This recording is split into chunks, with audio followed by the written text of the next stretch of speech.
Paz do Senhor, é uma alegria estar com você mais uma vez. E hoje nós vamos fazer o comentário da lição 6 da Revista dos Jovens da nossa Escola Dominical, do dia 6/11 de 2016, 6 de novembro de 2016. O assunto da lição 6 é a institucionalização da adoração e do louvor. O texto do dia diz assim: assim nós, teu povo, e ovelhas de teu pasto, te louvaremos eternamente. De geração em geração, cantaremos os teus louvores. Salmo 79, versículo 13. A síntese da lição diz: a institucionalização da adoração e do louvor foi um processo pelo qual o povo de Israel teve de passar para enfrentar o desafio do crescimento e amadurecimento no meio de sua jornada no deserto. A terra que Israel haveria de conquistar era uma região marcada por adoração a diversos deuses. Haviam ali na terra de Canaã religiões organizadas, com locais de culto, imagens e objetos sagrados. A terra prometida por Deus, que Deus disse a Abraão que a sua descendência haveria de entrar nela, mas nos lembremos que Deus mesmo havia dito a Abraão que na 4ª geração é que o povo adentraria na terra. E Deus disse que isso era por causa de que a medida da iniquidade dos amorreus ainda não havia sido completa. Bem, então aqueles povos que viviam ali, no momento em que Israel começa a conquistar a terra, eram povos marcados, sim, pela religião, por locais de cultos, por imagens sagradas, objetos sagrados, locais sagrados, e uma diversidade de deuses que formavam toda a esfera religiosa daqueles povos que habitavam Canaã. Então cabia ao povo de Israel, à medida que fossem conquistando a terra, eles deveriam eliminar qualquer sinal de adoração idólatra. A leitura, o texto bíblico básico dessa lição 6 é Deuteronômio capítulo 12, versículos 1 a 7. E no versículo 2 dessa leitura, desse texto sagrado, Deus está, através de Moisés, orientando o povo como deveriam agir com relação a isso no momento das conquistas da terra. E está escrito assim: totalmente destruireis todos os lugares onde as nações que possuíres serviram os seus deuses, sobre as altas montanhas e sobre os outeiros e debaixo de toda árvore verde. Observe a expressão: totalmente destruireis todos os lugares. Verso 3: e derribareis os seus altares, e quebrareis as suas estátuas, e os seus bosques queimareis a fogo, e abatereis as imagens esculpidas dos seus deuses, e apagareis o seu nome daquele lugar. Então, ao adentrarem a terra, todo e qualquer sinal e resquício de adoração idólatra deveria ser eliminado completamente da terra, para que o povo de Israel, em momento algum, viesse a se contaminar com a religião idólatra ou com a idolatria. Isso por quê? Porque eles deveriam servir unicamente ao Senhor, e é o que diz o versículos 4 e 5 desse texto de Deuteronômio capítulo 12. Assim não fareis para com o Senhor vosso Deus. Ou seja, essas estátuas, esses bosques, esses outeiros, essa adoração debaixo de árvores verdes, imagens esculpidas. Assim não fareis para com o Senhor vosso Deus. Ou seja, o culto a Deus, ele é totalmente diferente do culto idólatra.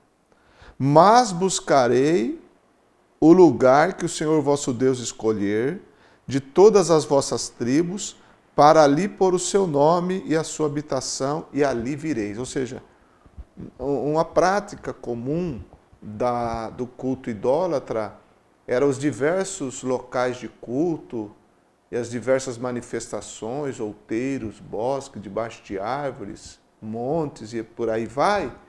Mas quando o povo de Israel adentrasse a terra, né, não deveria ser dessa forma. Deveria sim ter um local, mas esse local era exclusivo, indicado por Deus, para que o povo então pudesse se dirigir a aquele único local de adoração específico. Por isso que nós estamos estudando a institucionalização da adoração e do louvor. E nós já vemos isso com relação ao povo de Israel no sentido do próprio tabernáculo que Deus orientou a edificar no deserto. Aquele tabernáculo, ele era o local onde o povo deveria se reunir para prestar o seu culto a Deus. Mais tarde, quando o povo entra na terra, principalmente depois ou no reinado de Salomão, logo no início do seu reinado, quando ele constrói o templo do Senhor, aquele templo passaria então a ser o local onde o culto e a adoração deveria ser prestado a Deus, e não em qualquer lugar, conforme a imaginação de qualquer pessoa. Então, antes de chegar à Terra Prometida, Deus vai formando entre o povo, já antes de entrar na Terra Prometida, Deus vai formando entre o povo a organização da adoração e do culto, no padrão e forma que Ele mesmo queria. Já vemos isso no livro de Êxodo. Por exemplo, a partir de Êxodo 25, nós vemos que Deus orienta a construção do tabernáculo. Aquele tabernáculo, ele foi cuidadosamente orientado por Deus para a sua construção, o seu material, todas as peças e utensílios do tabernáculo, a partir de Êxodo 25. E lembremos que nesse período o povo ainda está não está na terra, ele está no deserto, ele está na região do Sinai, no deserto de Sim, caminhando, prosseguindo para a terra. E ali, Deus então determina a Moisés a construção do tabernáculo. E esse tabernáculo, ele vai seguir toda uma orientação de Deus. Também nós vemos, a partir de Êxodo 25, que além do tabernáculo, o Senhor escolhe Arão como sumo sacerdote e escolhe a seus filhos como sacerdotes. E também orienta com relação às vestes, tanto do sumo sacerdote, quanto às vestes dos sacerdotes. E nós lemos também, no livro de Êxodo, sobre como foi a consagração, tanto do tabernáculo quanto dos sacerdotes. A consagração daquele tabernáculo, a consagração dos utensílios em dedicação ao culto a Deus. E também a consagração do sumo sacerdote e dos sacerdotes também para servir a Deus. Isso a gente vê de forma muito específica, de forma muito clara no livro de Êxodo. Além disso, nós temos também todo o livro de Levítico. E nesse livro a gente encontra as orientações de Deus com relação às ofertas, com relação aos sacrifícios que deveriam ser oferecidos no tabernáculo. E também no livro de Levíticos, nós temos orientações de Deus com relação às festas que deveriam ser comemoradas, lá em Levítico 23. Então, todo o livro de Levítico fala de todo o cerimonial, de todo o sacrifício, como deveria ser feito, o que deveria ser oferecido. Tudo isso a gente tem no livro de Levíticos. Então, tudo isso mostra para nós que Deus queria que o povo, ao adentrar a terra, tivesse toda uma organização. E essa organização é o que a nossa lição está tratando com sentido, com a expressão a institucionalização da adoração e do louvor. Ou seja, é uma coisa que se presta a Deus, mas deveria ser prestada de acordo com os padrões estabelecidos pelo próprio Deus, na forma que o próprio Deus orientava e no local que o próprio Deus havia escolhido e determinado a sua construção, inclusive com relação aos materiais, no caso do tabernáculo. Né? Ou seja, então nós temos toda uma institucionalização da adoração, isso já no deserto. Agora, por que tudo aquilo era importante para o povo de Israel e até mesmo essencial? Por quê? Alguns motivos, pelo menos 4 eu quero falar. Primeiro, porque toda essa institucionalização daria ao povo um senso de unidade. Um senso de unidade. Se cada um pudesse ficar fazendo o que queria com relação à adoração e o louvor, em qualquer lugar que ele escolhesse ou desejasse, iria fragmentar o povo. Mas quando o tabernáculo foi erigido, os sacerdotes e sumos sacerdotes constituídos, os sacrifícios estabelecidos e as suas formas e maneiras e determinações de Deus, fazia com que todo o povo centralizasse naquele local toda aquela estrutura e aquelas pessoas escolhidas por Deus, que nós lembramos que era a família de Arão e os filhos e a descendência de Levi. Nós entendemos então que isso dava ao povo um senso de unidade. Tanto interessante sobre isso, que nos acampamentos que o povo de Israel ele fazia no deserto, o tabernáculo ficava exatamente no centro e as tribos eram dispostas ao redor, norte, sul, leste a oeste, tendo o tabernáculo como centro. Então, a unidade do povo era muito bem representada e vivenciada naquele local de culto e de adoração a Deus. Então, a institucionalização era importante para Israel porque daria ao povo, em primeiro lugar, um senso de unidade nacional. Também conscientizaria da necessidade de aproximação de Deus. Toda aquela institucionalização, com as regras determinadas por Deus, daria ao povo, a cada pessoa de Israel, a cada pessoa do povo, a cada homem, a cada mulher da nação, daria essa consciência da necessidade de aproximação de Deus. Terceiro, vincularia a vida do povo e a sua subsistência à providência de Deus. Uma vez que muitas festas celebradas, também com a apresentação de seus sacrifícios, elas eram ligadas às colheitas.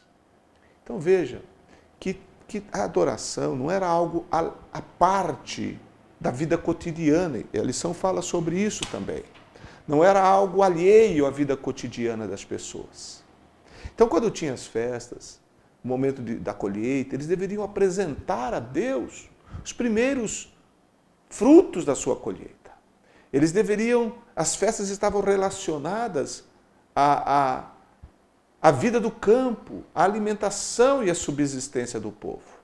Isso mostra para nós que aquela institucionalização, todo aquele culto organizado, com seu lugar preparado, tudo aquilo fazia com que o povo de Israel tivesse a consciência de que a sua subsistência e a sua manutenção e a sua própria existência dependia da providência de Deus. Era Deus. Na verdade, até mesmo os cultos pagãos tinham esse vínculo. Tinha esse vínculo. Os deuses que os cananeus antigos, amorreus, outros povos que viviam na terra, eles também vinculavam as chuvas, vinculavam as suas plantações, o resultado das suas colheitas aos seus deuses. Mas Israel não tinha deuses. Israel era um povo separado, um povo exclusivo para servir o Senhor. E ao servir ao Senhor, o Deus Criador dos céus e da terra, eles deveriam prestar no seu culto, servir ao Senhor no local escolhido por Deus, entendendo que aquilo que eles estavam fazendo naquele momento ali no culto, prestando seus sacrifícios, agradecendo a Deus pelas suas colheitas, pelas plantações, pela própria semeadura, pelo fruto da terra, a vida diária, portanto, do povo, estava muito relacionada a Deus. O que eles viviam na sua vida cotidiana era resultado da providência de Deus. Então, adorar a Deus porque Ele os mantinha e adorar a Deus porque todo o resultado que eles tinham vinha exatamente da provisão e da providência de Deus. Em quarto lugar, aquela institucionalização submetia o povo aos padrões divinos de adoração e culto. Como eu já disse, não era de qualquer jeito. Tinha que ser de acordo com as orientações de Deus. Tinha que ser de acordo com a orientação de Deus. Isso é muito importante. Isso, quando a gente relaciona a nós também, nós devemos entender que mesmo na dispensação da graça, no tempo da graça, mas nós temos também um padrão estabelecido por Deus na sua palavra de como Deus quer ser adorado. Qual é o padrão da graça do Novo Testamento de Jesus Cristo? É aquele que Jesus disse à mulher de Samaria. O Pai procura os verdadeiros adoradores, que o adoram em espírito e em verdade. Esse é o padrão do Novo Testamento. Mas nós entendemos também que no mundo em que nós vivemos, a igreja também necessitou ser institucionalizada, no sentido de instituição, de entidade. Nós vamos falar sobre isso. Mas o padrão básico do culto a Deus está estabelecido nas palavras de Jesus. A mulher samaritana, no capítulo 4 do Evangelho segundo escreveu João. Deus é Espírito. E importa que os que o adorem em espírito e em verdade. Esse é o padrão do Senhor para nós nos dias de hoje. Então, aquela institucionalização relacionada ao povo de Israel deveria ser a demonstração externa de uma realidade interior de fé. Tudo aquilo, então, era uma demonstração externa de uma realidade interior de fé e amor a Deus. Sem o que, de toda forma e manifestação, não teria seu real valor. Então, se não era o exterior era uma expressão do que deveria ser o interior, uma vida de fé e de amor a Deus. Porque toda forma e toda manifestação exterior existente no tabernáculo não teria o seu real valor se o povo não tivesse a sua consciência da provisão de Deus, não tivesse fé em Deus a oferecer seus sacrifícios e não amasse o Senhor a lhe prestar culto. É o espírito da adoração. Claro que a institucionalização com seus elementos materiais e físicos tinha sua importância, mas não era o mais importante. O mais importante era que tudo aquilo fizesse o povo refletir no seu relacionamento com Deus, na sua fé em Deus, no seu amor a Deus. Então isso que era importante. O real valor não eram as pompas, não eram nem mesmo os sacrifícios em si, mas era a adoração do coração, do serviço a Deus. Porque não bastava uma pessoa levar um sacrifício lá, puramente no sentido cerimonial e físico. Deveria ter um quebrantamento. A oferta pelo pecado deveria ser o resultado de um coração quebrantado e arrependido pelo pecado. Uma oferta, um holocausto oferecido a Deus, deveria ser a representação externa de um coração que quer servir, que queria se entregar totalmente ao Senhor. Esse era o sentido da institucionalização. Agora, ponto 3 da nossa lição, ele trata da institucionalização da fé hoje. A institucionalização da fé hoje. Então nós vimos em Israel a importância disso com relação a Israel, né, o porquê também, tudo aquilo era importante, mas a institucionalização da fé hoje. A Igreja de Cristo, a Igreja, segundo Paulo explica, nós sabemos, através do Novo Testamento, a Igreja é um organismo vivo e espiritual. Isso é a Igreja, um organismo vivo e espiritual. Agora, ela também tem a sua face organizada, como instituição estabelecida em determinado local e submetida às leis pertinentes a esse local. Essa é a organização. Isso de forma geral na igreja. Claro que existem exceções. Exceções. Locais onde a igreja passa por perseguição, onde o cristianismo não é aceito, não é permitido, então a igreja ela vive de uma forma sem aparência organizada, institucional. Mas, no sentido geral, a igreja está estabelecida na grande maioria dos locais do mundo de forma organizada como entidades registradas e reconhecidas. Isso também é importante.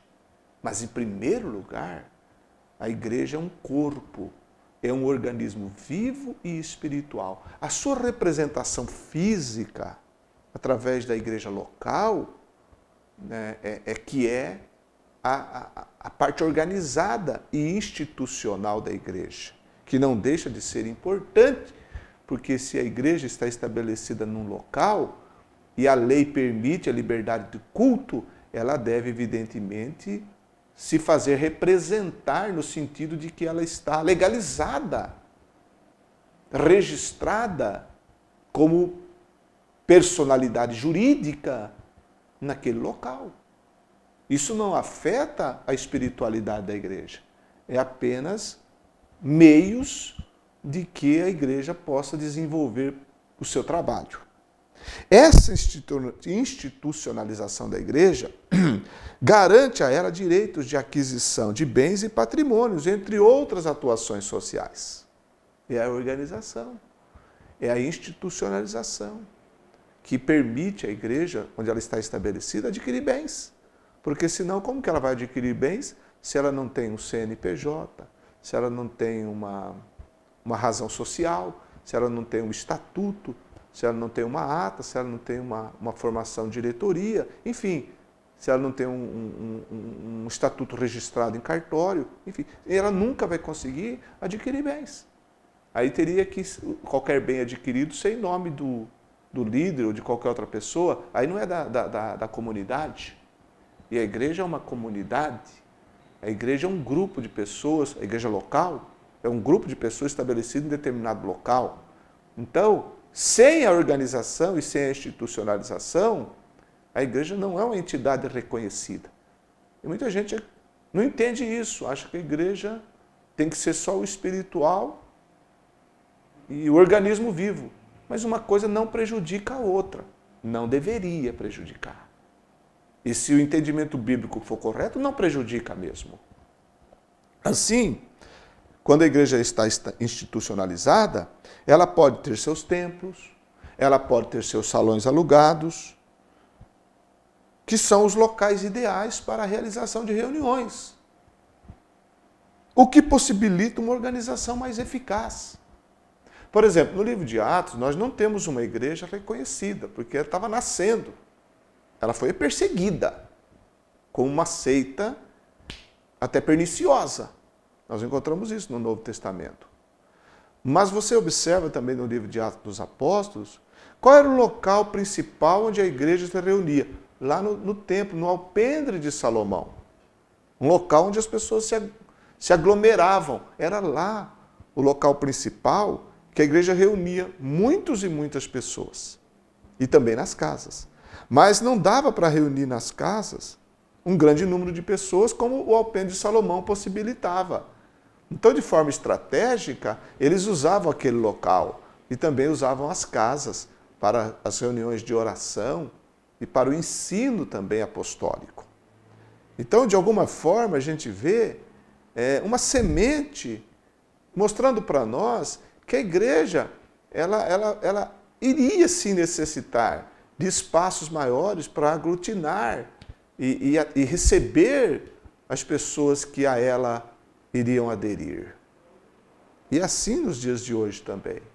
Nós podemos fazer reuniões em casa, nós podemos fazer cultos domésticos, nós podemos fazer culto nos lares, reuniões de orações nos lares, mas nós precisamos ter espaços maiores. Esses espaços maiores, eles são possíveis porque a igreja pode alugar, porque a igreja pode comprar terreno e porque a igreja pode construir, porque a lei lhe dá direitos para isso acontecer. Não é? É claro que não é a institucionalização, a organização, todos esses mecanismos legais que dá forma ao culto e à adoração. Não, isso não dá forma ao nosso culto e à nossa adoração. Mas ela também não impede os verdadeiros crentes de servir ao Senhor. De jeito nenhum. Não impede os verdadeiros crentes de servir ao Senhor. Aliás, ajuda. Porque o crente tem o seu local de culto. O crente tem o seu endereço para ir. Tem a sua casa de oração para poder se reunir com seus irmãos. Por isso que eu não acredito nos desigrejados. Os desigrejados que atacam a igreja como instituição. Porque isso é um absurdo, uma tolice.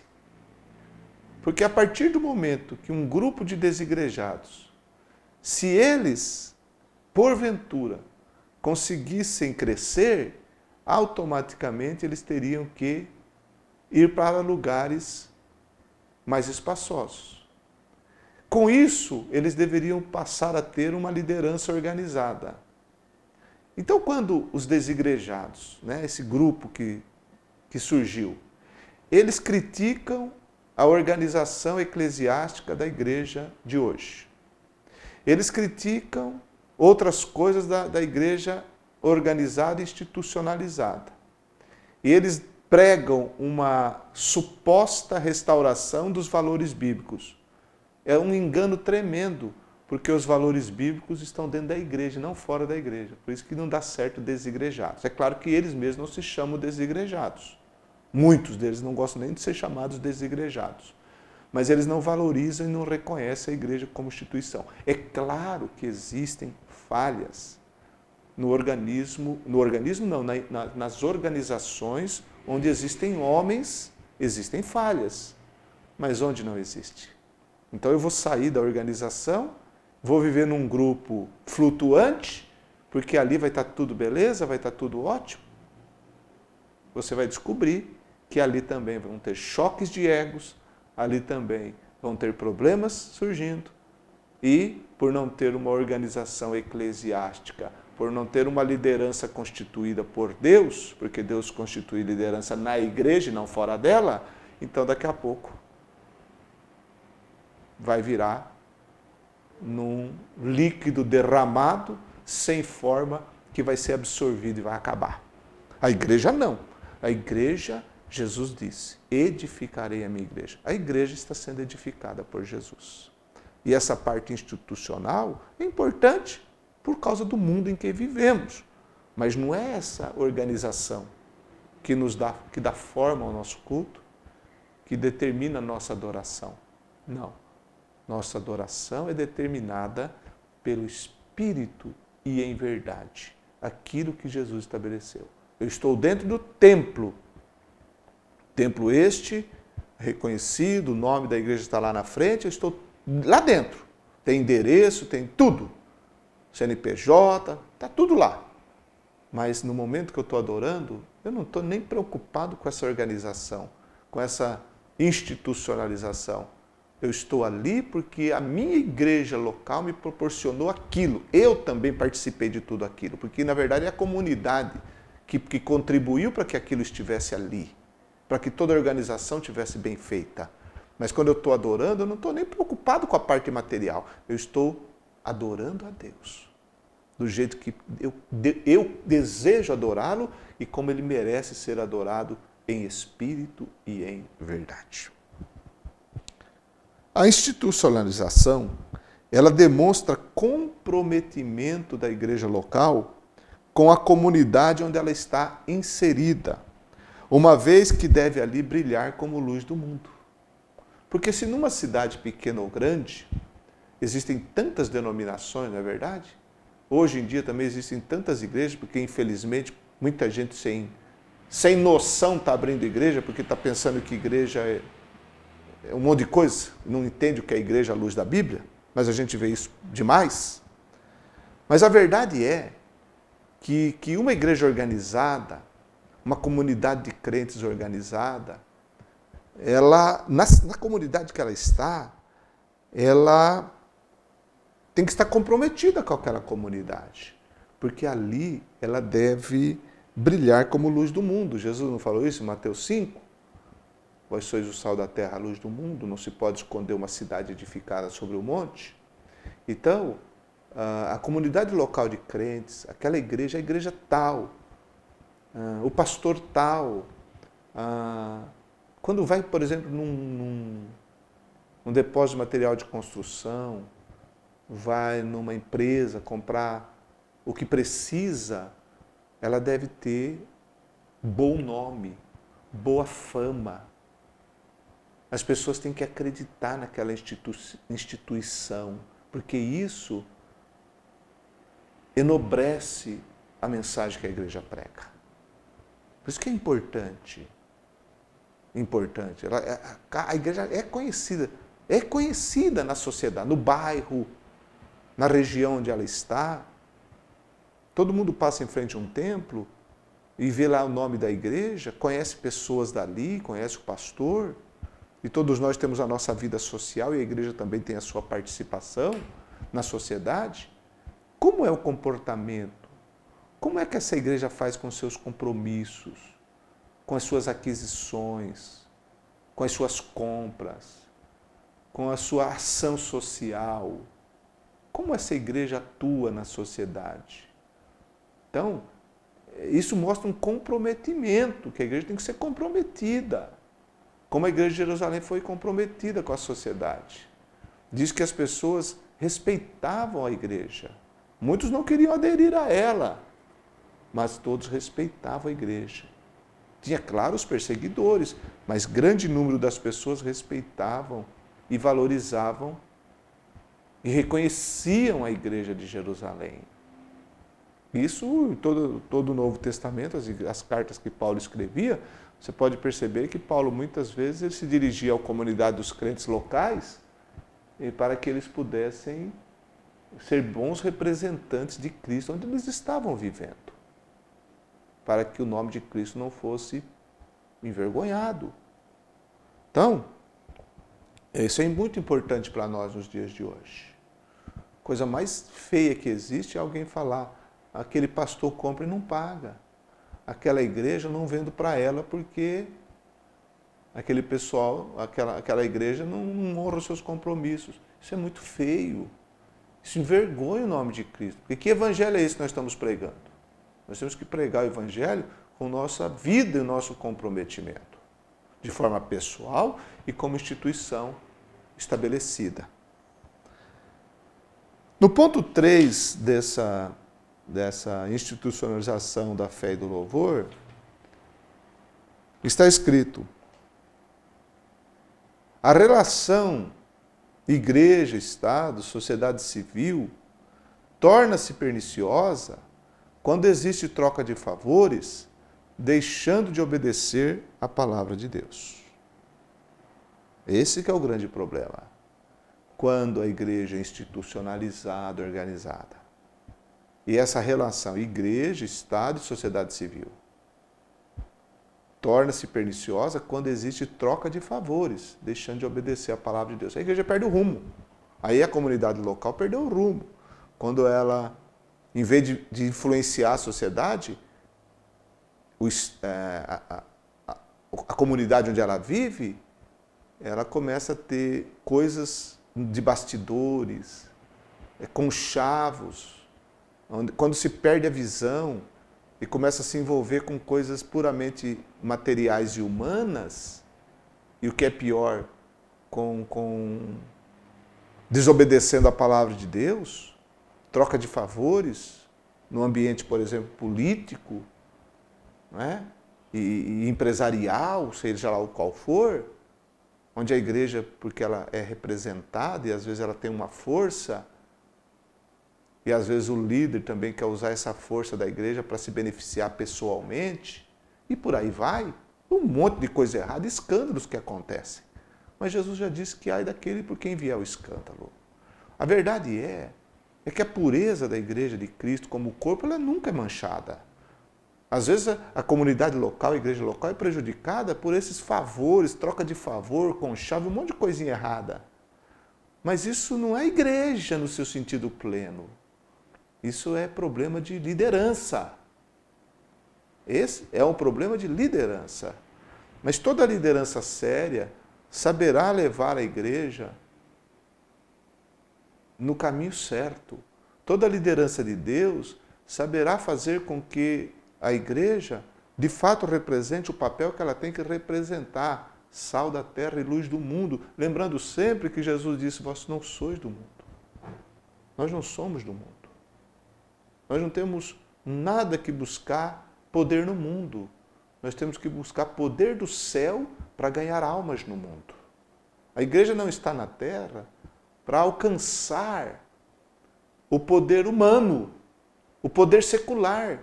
A igreja está na terra para exercer o poder de Deus, para ganhar almas para o reino de Deus, até que Cristo venha. E aí sim, Ele dominará sobre o mundo. E a igreja com Ele. Por isso, nós devemos nos lembrar da palavra de Jesus. Quando a gente pensa no que o escritor falou aqui, no comentarista falou aqui, essa perniciosa troca de favores, está na lição, nós devemos nos lembrar o que Jesus disse em Mateus 22 e 21. Dai a César o que é de César e a Deus o que é de Deus. Pronto. Divida as coisas bem dividido. Vamos ser instituição, então vamos dar a César o que é de César. Ou seja, o que é do governo, o que é da sociedade, o que é das entidades, tudo no seu devido lugar. E a Deus o que é de Deus.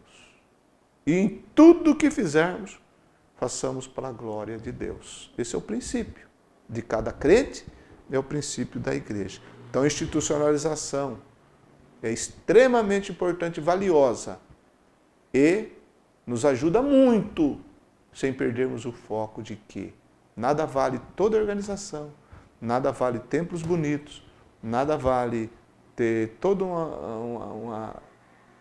todas as condições materiais, legais, organizacionais, se não tivermos um espírito que adora, um espírito que serve, um coração convertido, que usa de toda a organização e toda a instituição, mas entendendo que o principal não é a organização, porque não é ela que dita o meu culto, não é ela que determina a minha adoração, mas ela simplesmente é um esteio, é simplesmente uma coisa que eu uso, é simplesmente uma forma de facilitação e de organização.